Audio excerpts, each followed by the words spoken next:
शेवग्याचं सार. नावावरून तुम्हाला असं वाटत असेल ना की नेहमीसारखं शेंगा उकडून गर काढून केलेलं हे एक सूप आहे. पण ही रेसिपी पूर्णपणे वेगळी आहे, कारण शेवग्याच्या शेंगांसोबत या रेसिपीत एक महत्त्वाचा घटक आहे, ते म्हणजे नारळाचं दूध. पुण्यात शनिवार पेठेत रसोई डायनिंग हॉलमध्ये मी हे सार प्यायले होते. सर्दी पडसं किंवा पावसाळी हवेत हे गरमागरम सार म्हणजे सुख आहे.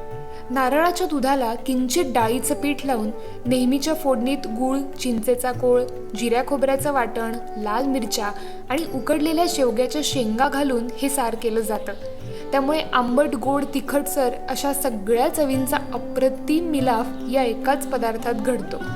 वाफाळत्या भातासोबत खा किंवा नुसतंच प्या, या साराच्या एका वाटीने कधीच मन भरत नाही.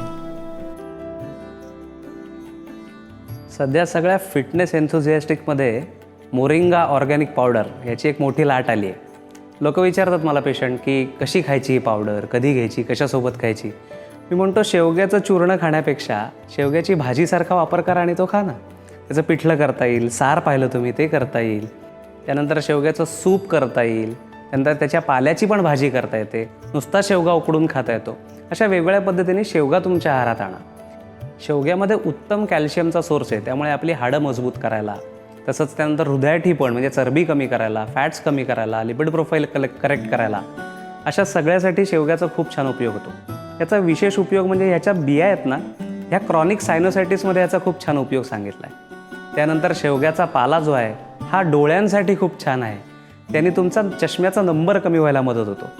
त्या कारणाने अशा पद्धतीने शेवग्याचा वापर जास्तीत जास्त करावा.